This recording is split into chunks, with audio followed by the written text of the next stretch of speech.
Okay, once again, we're looking at our Delta program. You know what? Let's see here.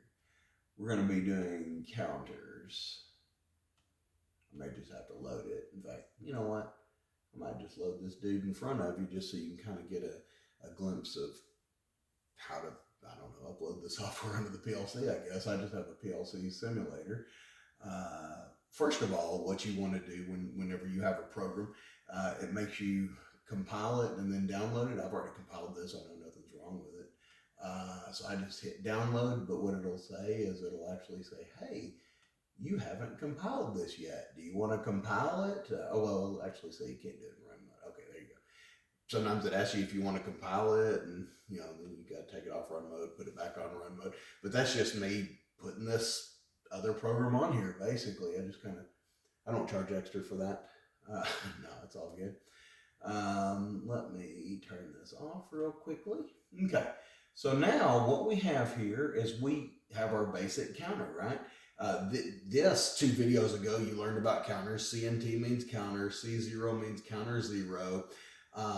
Right here, when we hit our input, basically this is a start, and this is basically an input that when a sensor senses things, it'll give a count 1, 2, 3, 4, 5. And then this is the contact for this counter. Once we reach 5, it gives you an output. In all reality, since this isn't a real PLC and I don't have real inputs and outputs, really all I did, and you'll see this, I've got timers associated with it. So basically I have a cycling timer that goes to this memory contact, and that memory contact is what's going to give us our count. Although, in reality, you wouldn't see an M0. You would actually see a real input from like a photo sensor or whatever. But that's just kind of have to simulate it. So anyway, once again, this is a counter and it's set for 5. So we can kind of show you this, right? So I turn it on and there's my inputs, and it's counting up. And once it hit 5, I get an output, right? And so that's kind of the counters that we learned about a couple videos ago. So let's see here. Okay, now here's my counter. Up here, this same counter had a set count of 5. Right here, I have D1, right? This is data register 1. And this is counter C1, data register 1 that's set for 0. So rather than having a count, I have this data register. So anytime you see a data register, you want to look for move functions or math functions or something like that. Well, this input X2 will put a value into my data register 1 of 6. X3 input will give me a value of 12 to the same data register D1. Input X1, that's just a timer. That's my timer that simulates it, and then that's so yeah. So basically, what we have here is we just have a data register, and right now it's set to 0. So if I don't set it to anything, basically it doesn't do anything. It doesn't do anything useful. It just turns on an output because my counter value was set to 0, and it's always going to be 0 no matter how many times this input keeps going. So when we have a data register, we want to set it to something, right? So let's just set it to force it on. Remember, when we do our move function, we want them to be on push buttons, so that we just push on, push off. And just like with the timers, the last value is the value that it sets to. So see, that just set my data register 1 to 6. So once I turn my program on, you see my inputs are coming in and they're counting right here. And once I reach 6, I have an output. And as long as I'm over 6, if this doesn't reset, which we generally reset it or something, it's over 6. I still have an output, right? So just to reiterate this, let's move it up to. Let's move it to 12. And if you'll remember, the last input for the last move function is what it's set to. So you'll notice all my data register ones are now to 12, and my counter value is now 12. So once I turn this on, my input's coming through here, and I'm counting. My counts up to 4, 5, 6. Once it reaches 12, I will get an output. Remember, this is my input for the count. So I hit my count input of 12, and I basically have an output. So that's a counter with data registers, and you just push these buttons to the move function. And let's see, what happens if, let's turn this off. What happens if I, say, had this on a toggle switch or something, right? And I turn both of them on, or if I push both my push buttons at the same exact time, it just goes with the highest value, just like with the timers, how it just kind of went with the highest value. So that's kind of why, like I always say, you want these on push buttons. So you push the 6, it's on the 6. You push the 12, it's on the 12. You want to go back to 6, you push the 6, it's back there. It just makes things simpler, because these will go with the highest value, but they're basically just momentary, things that you just, push them, and they set the value of the data register, these move functions. So I'm going to load the next counter, and we'll talk about counters and data registers in a little bit more depth. Okay, so this one, once I finish loading it, let's see here.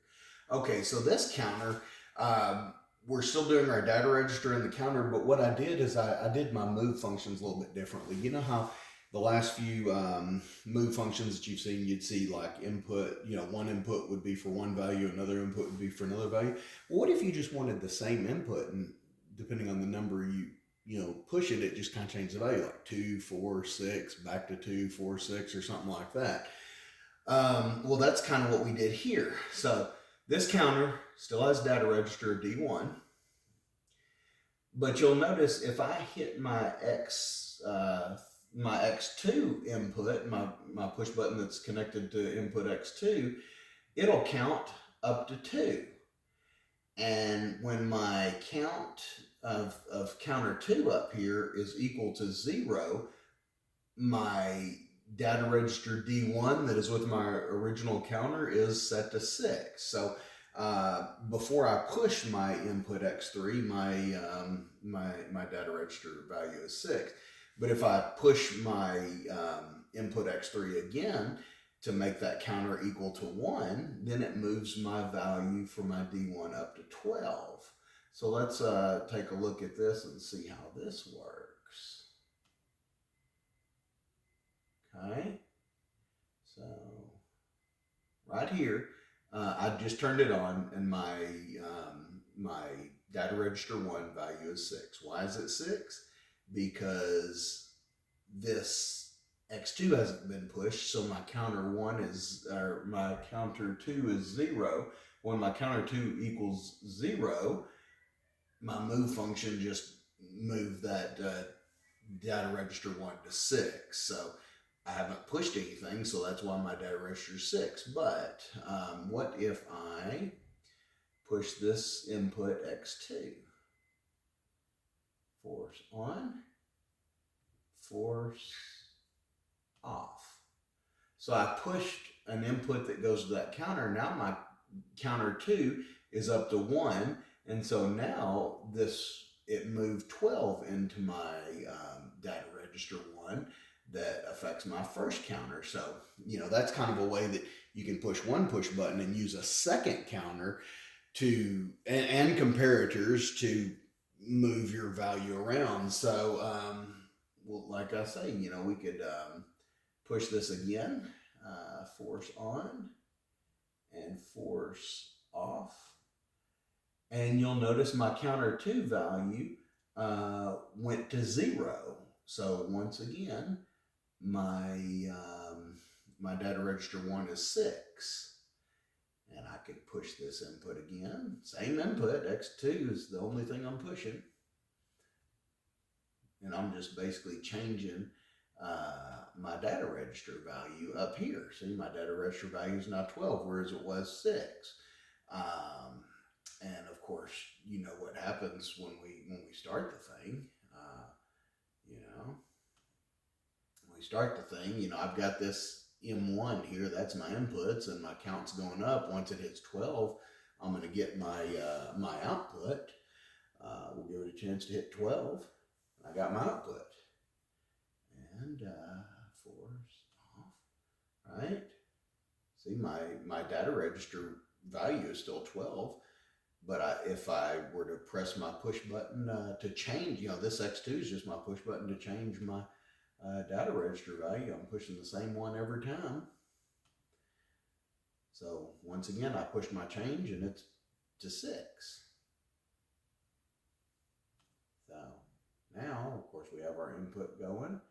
And we have our counting up, and once it hits 6, now we have our output a little bit quicker. So that's kind of another way to do the move function. Rather than have different push buttons, you could have the same push button that goes to a count value, and then that count value goes to comparators, which basically engages a move to move a number into your data register. I'm going to pause this, and I'm going to go with one more.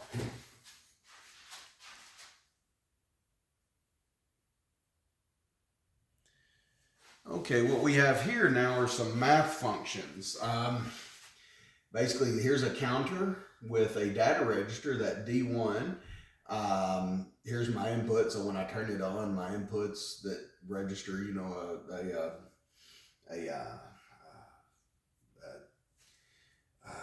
a momentary input will give my count, and it'll count up into an output, right? Now with this data register, of course, we have this move function. So I press this input X2 and it gives me a value of 1. So I'll start with a value of 1 for my data register. But what's different about this is I have this increase, decrease, I have add, I have subtract, I have multiply, and I have divide. And so these are just basic math functions. Once I move my value of 1 into my data register, then when I push this, selector, this inc means just increase my data register 1. See, this is all using data register 1. It'll increase it by 1. DEC, decrease, will decrease it by 1. And like I say, it's all just data register D1. I just put data register D1 into my counter, and so I move a value of 1 into it, and then I can increase it by 1 every time I hit this input. Every time I hit this input X4, I decrease it by 1. Every time I hit X5, I add 2 to my D1, right? And this D1 and D1, this just means you take D1, add 2, and then reassign it as D1. You could do, across different data registers and things like that. This input X4 takes my D1 and it subtracts 2 and reassigns it to D1, right? This input X7,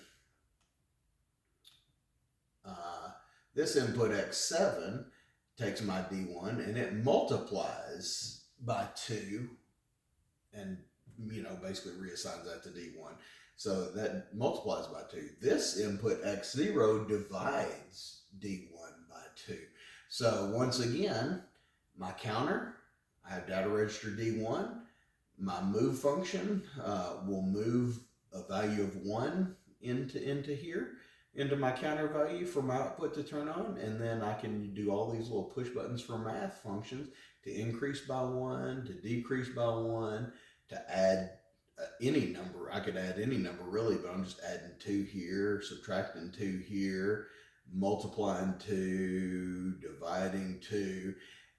Another thing that you'll notice is this up arrow on every one of my inputs for these math functions. The reason why is because in Delta, the math functions, if you push them, the longer you leave it on for any more than a split second, it just keeps ramping up. So, you'll push I'll engage this for 2 seconds and I'll be up to 366. It just gets out of control. So what you want to do is you want to put this input on a rising edge, and that's just one impulse that gives you one increment of increase or decrease. So in the delta program, when you use the math functions, you want to use a rising edge or falling edge or something with a push button, but you darn sure don't want to put these on toggle switches because it'll just ramp up your value faster than you want it to be and kind of is out of control. So let's look at this, right? We will just kind of put this online, and I will force this off. You see, nothing really happened because I haven't set any value for my D1. It's still at 0. So, I mean, I could turn this program on all day long. And, I mean, see, we're getting our inputs. My count's 0, so it just kind of turned on an output that's, kind of makes all this pointless. So, when we see a data register, we're always looking for what value to give to it. Let's see here, force that off. Okay, so my count and my data register 1 is 0. So I'm going to push on.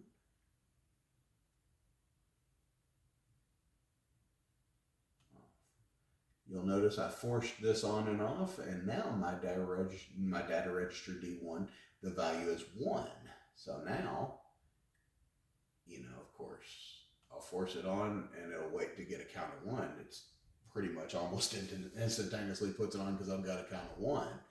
And you can see my input is still going. I'm above 1, but it just kind of stopped counting at 1 because that's what I moved in there. So let's turn this off and let's play with the math functions a little bit. So right now, my data register 1 is set to 1. So at a 1 count, it turns on my output. Well, let's just increase it. Let's push this.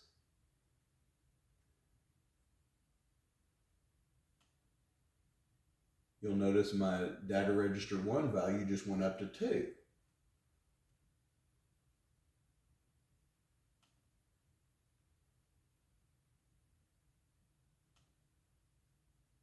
And you'll notice my data register 1 value is now up to 3, right? Because I'm just forcing this on and off. Like I say, if I didn't have that leading edge on it, it would just keep ramping it up really fast. So right now, you see, I've just increased it to 2 to 3. I can decrease my data register value. It's back down to 2. I can add 2 to it. So it's right now it's at 2, and I'll force this on and it'll go up to 4. And I can add 2 more to it.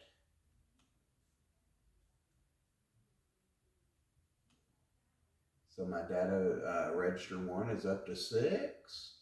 I can subtract 2 from it right here. So my data register value is down to 4. I can multiply 2. So now it went from 4 to 8.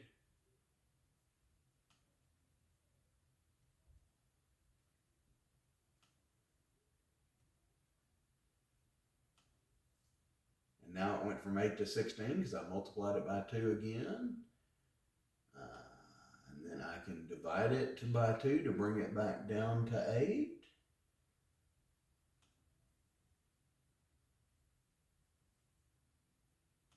Yeah. So right now my count value, you see my data register 1 value is 8. I did all those math functions. You kind of followed me how I did it. And of course my data register 1, my count value is now 8. So that's kind of how we can have a counter or even a timer. We have a data register assigned to it. We have a move function, and then we just kind of do our math from there. So now I force this on, and every time it counts right here, you see that blip, my count's going up, and it basically went to, need to reset that, don't I?